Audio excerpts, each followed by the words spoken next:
কালকের তো ক্লান্তি কি কেটে গেল আজকে সকালে?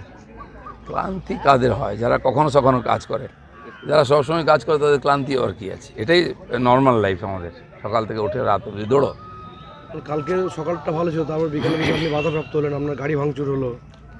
তো হবেই, এখন হেরে যাচ্ছে, ভোট সব এদিকে চলে আসছে, একটা ভোটও আটকাতে পারেনি, পিসফুল ভোটিং হচ্ছে, যেটা বর্ধমানে কোনোদিন হয়নি সেটা হয়ে গেল, ওরা বুঝে গেল রেজাল্ট। তখন এই কী করবে, আমার গাড়িগুলোর উপরে রাগটা দিল, আর কিছু করতে পারেনি। ব্র্যান্ড দিলীপ ঘোষ জিতলো, কালকে জিতবে না বিজেপি জিতবে? এখন বিজেপির জন্যই আমার ব্র্যান্ড, বিজেপি জিতবে। হ্যাঁ, দিলীপ ঘোষ তো সামনে আছেই, লড়াই আমি করেছি, পদ্ম ফুলে ভোট দিয়েছে লোকেরা, নরেন্দ্র মোদী প্রধানমন্ত্রী হবেন। সেন্ট্রাল ফোর্স, রাজ্য পুলিশ এবং নির্বাচন কমিশন, এই তিনজনকে যদি প্যারালালে বসানো যায় তাহলে ভূমিকা কেমন? সেন্ট্রাল ফোর্স তো বুথের মধ্যে ছিল এবং খুব কড়া ছিল বলে কোনো রিগিং হয়নি, ছাপ্পা হয়নি, ভোট কোথাও আটকাতে পারেনি। দু একটা জায়গায় ইভিএম ডিস্টার্ব হয়েছিল বলে ভোট বন্ধ হয়েছিল, নাহলে সবসময় লাইন, সবসময় ভোট চলেছে। আমি একাধিক বুথে গেছি পিসফুলি, কয়েকটা জায়গা থেকে আমাদের এজেন্টদেরকে ঢুকতে দেওয়া হয়নি, মেরে বার করেছিল, সেগুলো দেখেছি আমরা, কিন্তু ভোট আটকায়নি।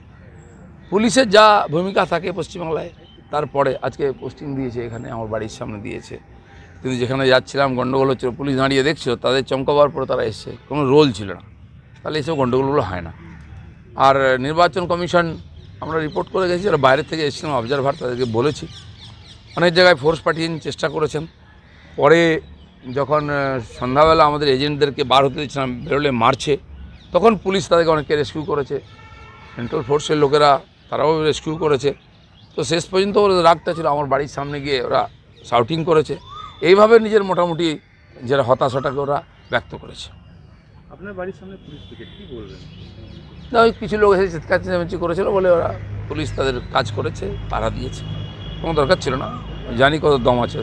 কিন্তু যে হতাশার কথা বললেন, কালকে সারাদিন ঘোরার পর আপনার জেলা অফিসে গিয়ে আপনিও কিছুটা হতাশা বলুন বা ক্ষোভ বলুন, আপনার সভাপতির উদ্দেশ্যে বলেছেন যে কোথাও তো কোনো কর্মকর্তা ছিল না, সবটাই কি আমি করব? আমার খালি প্রেসিডেন্ট নয়, সবার জন্য, এই টাউনে বিশেষ করে কর্মীরা ফোন করছে এই হয়েছে তাই হয়েছে, আর মাঠে কাউকে দেখতে পাইনি। কোথায় ছিলে তোমরা? আমি গিয়ে বুথে দেখছি কিছুই না, সব ঠিক চলছে, আর তোমার বাড়ি থেকে মেসেজ করছো। কিছু লোক আছে ফাঁকিবাজ, এরকম স্পটে না থেকে এই ধরনের বিভ্রান্ত করার চেষ্টা করেছে, কিন্তু গ্রামের সব কার্যকর্তারা একদম মাটি কামড়ে পড়েছিল। শহরের বাইরে গেলে ঝান্ডা পোস্টার বিজেপি ছিল শুধু, আর কিছু নয়। ভোটের পর কি জেলা সভাপতি বদল হচ্ছে? কী বদল হবে এটা আমার দেখার কাজ নয়, এটা সংগঠন দেখে।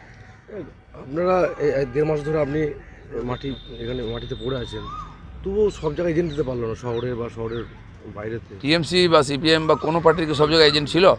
100% ছিল। কোথায় ছিল? আপনি গিয়ে দেখুন, টিএমসিরা মারামারি করে নিজেরা এজেন্ট দিতে পারেনি, আমরা দিতে পারিনি, আমরা জানতাম, কিন্তু ম্যাক্সিমাম দিয়েছি। একদম সম্পূর্ণ বুথ মুসলমান, সেখানে কেউ বসতে রাজি হয়নি, কারণ তারপরে তাকেও মারবে। বাকি সব জায়গায় ছিল, কিন্তু ভোট সব জায়গায় হয়েছে। কালকে কি তৃণমূলে কোনো ট্যাকটিস ছিল যে আপনাকে 2-3টে বিধানসভায় আটকে রাখা, তার জন্য আপনি? ওরা কি আটকাবে, উপর দিয়ে হেঁটে গেলাম তো আমি ঘোরার দরকারই ছিল না আমার। এরা ভুল করে নিয়ে গেছে, ওখানে না গেলেই আমার ভোট বেশি হতো। ওই বুথটা শেষে যেটা গণ্ডগোল না, ওরা নিজেরাই জানে না বুথটা কোথায় কী প্রবলেম, আমি জানলে তো যেতামই না। ডিস্টার্ব হলে আমাদের ভোট ডিস্টার্ব হয়, এরা রাজনীতি বোঝে না। ভোট ঠিক আছে, যেটা আমি চাইছিলাম সেটা ওদেরকে আমি ডিস্টার্ব করেছি, ভোট পাবলিক দিয়ে দিয়েছে। দুর্গাপুর নিয়ে কি বলবেন? পিসফুল সব জায়গায় লিড।